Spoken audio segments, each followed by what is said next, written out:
Il n'est pas du tout facile de parler correctement du mystère de la résurrection. D'ailleurs, saint Paul s'est vu opposer une fin de non-recevoir quand il a voulu évoquer ce mystère devant l'Aréopage d'Athènes dans les Actes des Apôtres. Alors que tout avait bien commencé, voici ce que disent les Actes des Apôtres. Saint Paul. Car en Dieu, nous avons la vie, le mouvement et l'être, comme l'ont dit certains de vos poètes, car nous sommes de sa race. C'est très beau, nous sommes de la race de Dieu. Saint Paul poursuit en disant, Dieu a en effet fixé un jour où il doit juger le monde avec justice par l'homme qu'il a désigné, comme il en a donné la garantie à tous, en le ressuscitant d'entre les morts. Écoutez la suite. Au mot de résurrection des morts, les uns se moquaient, d'autres déclarèrent « Nous t'entendrons là-dessus une autre fois ». Fin citation. Le mystère de la résurrection, évidemment, qui n'est pas facile à comprendre, pas facile à expliquer, reste pourtant la raison première, la raison de notre acte de foi, de notre prédication. C'est encore saint Paul qui le rappelle dans la première lettre aux Corinthiens. Si le Christ n'est pas ressuscité, alors notre foi, notre espérance, notre prédication sont vaines. La difficulté vient du fait qu'il y a une différence entre l'étymologie latine et l'étymologie grecque du mot résurrection. En latin, résurrectio, passage de la mort à la vie. En grec, anastasis, passage de la vie avec petit v à la vie avec grand V. Alors, regardons cela de près. En effet, la résurrection en latin, la resurrectio, c'est le fait de ressurgir, c'est le fait de passer. N'oubliez pas que le mot Pâques signifie passage, pécha, passer de la mort à la vie. C'est ainsi que dans l'évangile du dimanche de Pâques, la seule preuve de la résurrection, c'est le tombeau vide, qui signifierait que, bien évidemment, il est ressuscité. C'est pour ça qu'il n'est plus là-dedans. Or, ce n'est pas évident, justement.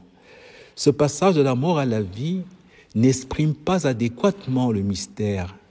Il correspond même à un mouvement naturel qu'on trouve bien sûr dans le monde des vivants, le monde végétal comme le monde animal et le monde des humains, et même le monde des dieux. Passage de la saison sèche à la saison des pluies, passage de l'hiver au printemps. Toutes les religions s'appuient sur le passage de la mort à la vie, y compris la mythologie grecque et égyptienne. Par exemple, le phénix qui naît tous les ans de ses cendres. Dans le vaudou, le coq, évidemment, est mis à mort et reprend vie.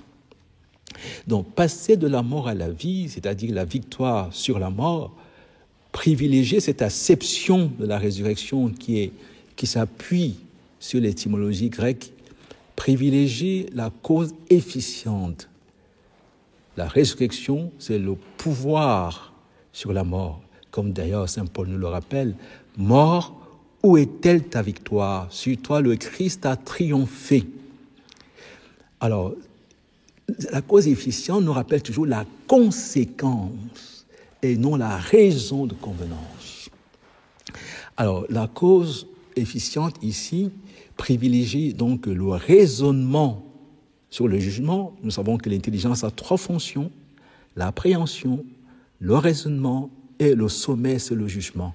Mais la cause efficiente ici privilégie le raisonnement. Il n'est pas ici, donc il est ressuscité. Ne cherchez pas parmi les morts celui qui est vivant. Il n'est pas ici. Et pourtant, ce tombeau vide, justement, n'est pas convaincant. La preuve, c'est que les femmes disent « On a enlevé le Seigneur de son tombeau et nous ne savons pas où on l'a mis. » Vous voyez, le raisonnement. Donc, on peut raisonner à l'infini. La cause efficiente va donc privilégier la logique de la proposition, le raisonnement à l'infini, contrairement à la logique de l'attribution, où on laisse le réel nous dire, s'exprimer, se dévoiler. La cause efficiente privilégie la démonstration propter quid par rapport à la démonstration quia. Je fais exprès de vous laisser entendre toutes ces choses-là pour que vous compreniez que ce n'est pas évident. Il n'est pas donné au premier venu de parler de la résurrection, elle présuppose une culture philosophique et théologique, elle présuppose la philosophie de l'être en tant qu'être. C'est ainsi donc que la cause efficiente va aussi privilégier donc, la démonstration propter quid. On part de la définition pour aboutir à une autre définition, ou au lieu de partir du jugement d'existence pour aboutir au jugement de sagesse. Et dans les Actes des Apôtres, pour résumer cette problématique, la différence d'approche cause efficiente et cause finale, cause efficiente, victoire sur la mort, passage de la mort à la vie, cause finale, victoire de l'amour, l'attraction de l'amour, passage de la vie avec petit v à la vie avec grand V. Et on va voir comment c'est beau, parce que justement, Jésus, face à Marthe et Marie, va justement nous faire saisir la distinction qu'il y a entre les deux approches. Car les sœurs de Lazare lui disent, si tu avais été là, notre frère ne serait pas mort. Mais nous savons qu'il ressuscitera au dernier jour. Cause efficiente, il sera plus fort, il vaincra la mort. Cause finale, Jésus affirme, je suis la résurrection et la vie. Vous voyez, je suis. C'est au niveau de l'aide qu'il faut aller chercher. Je suis ego émi et anastasis. Donc, parler de la résurrection comme anastasis, c'est parler de l'être en tant qu'être, qui est convertible ici avec la vie, pour une fois. Parce qu'il s'agira avec Jésus d'une vie substantielle. Il s'agira de la vie qui est convertible avec l'être. Je suis la vie, je suis la résurrection et la vie. Parler donc de la résurrection du point de vue de l'anastasis, du point de vue de la finalité, c'est parler de l'être en tant qu'être et de ses principes, à savoir l'ousia et l'intellegeia. Parler de la résurrection du point de vue de l'anastasis, c'est rappeler avec saint Paul que oui, il nous a donné, nous lui devons l'être, le mouvement et la vie, mais la vie et le mouvement impliquent la dualité, impliquent le passage du non-être à l'être, impliquent le passage de la puissance à l'acte, alors que implique même le passage de la mort à la vie et de la vie à la mort. On entre dans une espèce de cycle et même de réincarnation. La réincarnation n'a pas vu, justement, que l'ADN rend cette thèse difficile, puisque si on peut se réincarner, et un homme peut se réincarner dans un autre corps que le sien, alors en ce moment-là, que devient l'ADN? Parce l'ADN contient toutes les instructions intelligibles qui permettent donc à ce que l'âme soit forme, acte et fin du corps.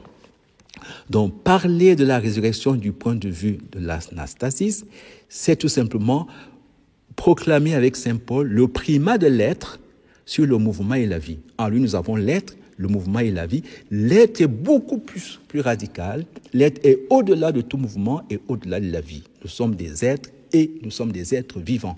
L'être sera toujours plus radical et c'est par l'être qu'on entre dans l'intelligibilité de la résurrection. Dans l'Évangile, justement, cette thèse-là, cette approche du point de vue de la finalité est soulignée quand il est dit de Jean, il vit et il crut. Il passe du jugement d'existence, il voit, au jugement de sagesse, il crut. Pourquoi?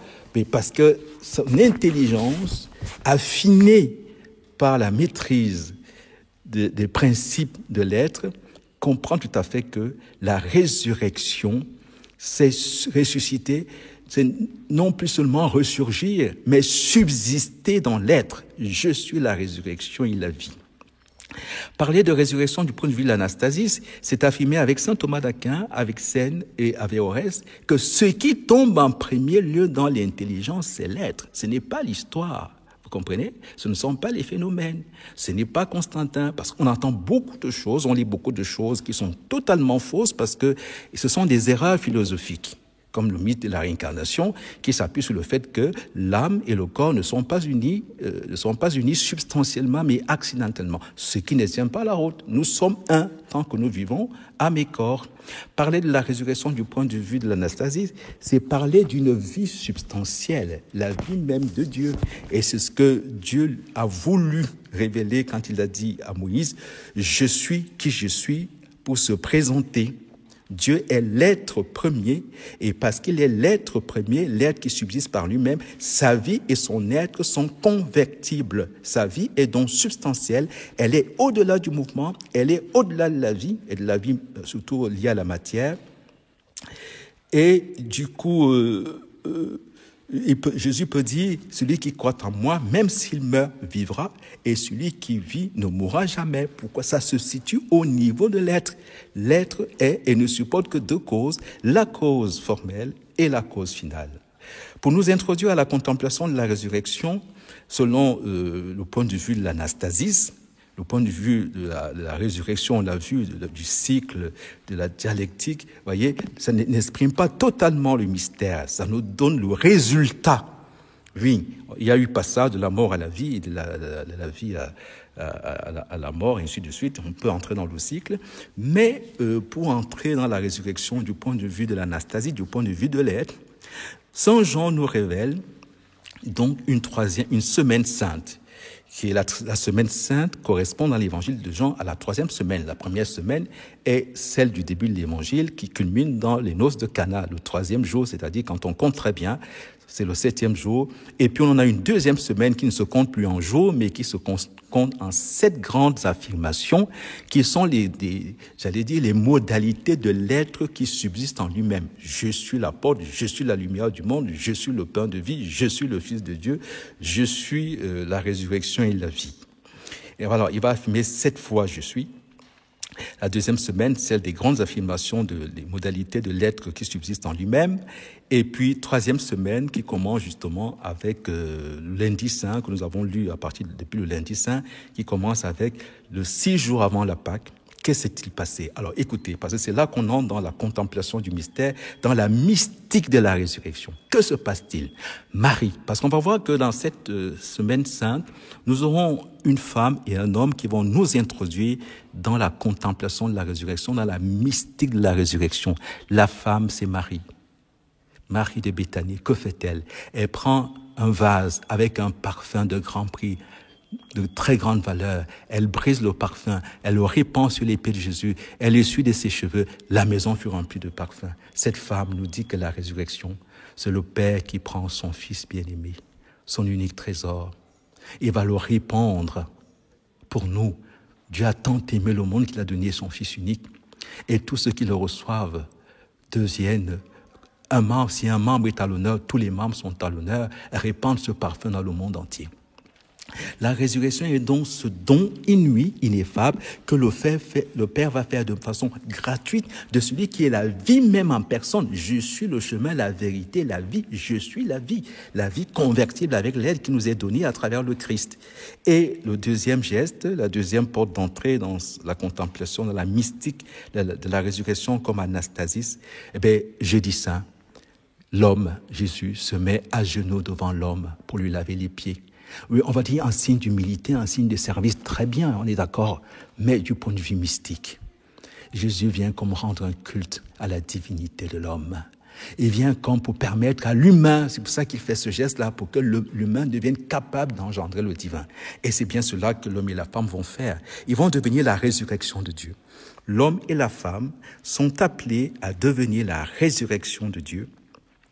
La résurrection, c'est-à-dire le primat de l'être en acte sur l'être en puissance, le primat de l'être sur le devenir et la vie, qui fait que l'homme, dans le sacerdoce ministériel, engendre Dieu sur l'autel. La résurrection, c'est permettre à l'humain, homme et femme, leur donner de participer à la fécondité divine, car le point de vue de la finalité, n'oubliez pas, c'est de participer à la fécondité divine. Le point de vue de l'efficacité, c'est la conséquence de la modalité, de la conséquence du don substantiel que Dieu fait.